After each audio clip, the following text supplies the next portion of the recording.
On an island where giants rule, one king has always stood tallest. But what happens when two of history's most terrifying predators crash the party? One is a ghost from the prehistoric plains, a saber-toothed cat built for the perfect ambush.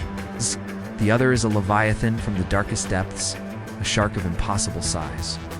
Now, they've arrived on Skull Island to challenge its ruler.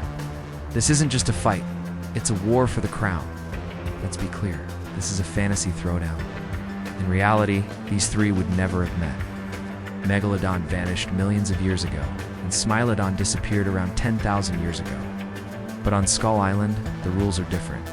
For as long as anyone can remember, the law of the jungle has had one name, Kong. Standing over 30 meters tall, is the last of his kind and the fierce, instinct-driven protector of his island. His rule has been absolute until now. Something has been drawn to the rich waters surrounding the island. A megalodon, the largest predatory shark that ever lived, has made the coast its new hunting ground. We're talking about a monster that could reach up to 18 meters in length. A true titan of the sea driven by a hunger that never sleeps. And as if that's not enough, a new threat emerges from the island's own jungles. A pack of Smilodons, the infamous saber-toothed cats, has arrived. While scientists still debate whether they were solitary or social animals, on Skull Island, they're a coordinated pack of killers. Their massive fangs and muscular bodies, they don't see a king, so they see their biggest rival yet. The war is about to begin on two fronts. So, before the chaos kicks off, let's size up our fighters. First up, the reigning champion, King Kong. He's got more than just brute strength. He has shocking agility and, most importantly, a sharp, strategic mind that separates him from the other beasts. Kong isn't just a brawler, he's a thinker and the undisputed master of his turf. His first challenger, the Smilodon, is a completely different kind of threat. These cats are masters of the ambush, using speed, stealth, and pack tactics to their advantage. Those iconic saber teeth weren't for biting, they were for slashing, designed to inflict deep, devastating wounds on their prey. What they lack in Kong's raw power, they make up for with lethal precision and teamwork.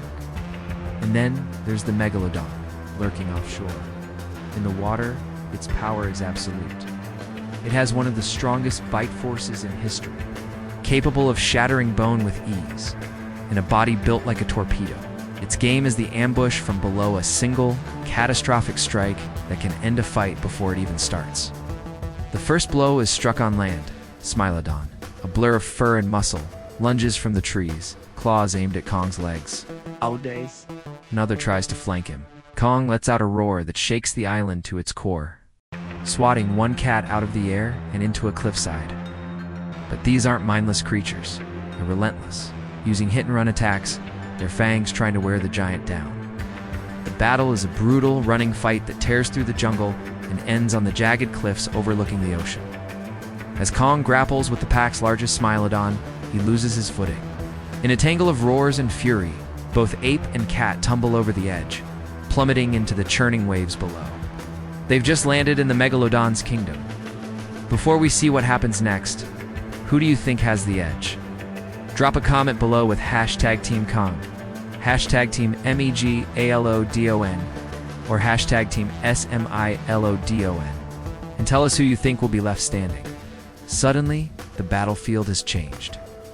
Kong is no longer the master of his environment. He's fighting for his life in the turbulent water. The surviving Smilodon is thrashing beside him, just as out of its element. But the Megalodon, it's home.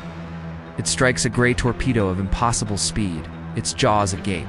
This, however, is where Kong's intellect gives him the ultimate advantage. As the shark closes in, Kong does the unthinkable. He shoves the Smilodon directly into its path. The cat is a perfect distraction. In that single chaotic moment, Kong dives.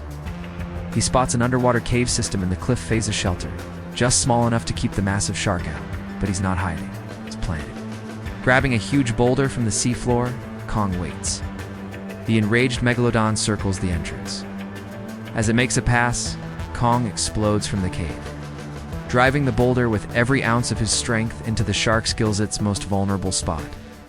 The Leviathan thrashes, wounded and confused. Kong doesn't let up. He presses his attack. using his incredible power to slam the wounded shark against the razor-sharp coral reefs again and again. The king of the land is proving he can win a war at sea. Dripping and bloodied, Kong drags himself back onto the shore of his island. He rises to his full towering height and lets out a victorious, deafening roar that echoes across his kingdom.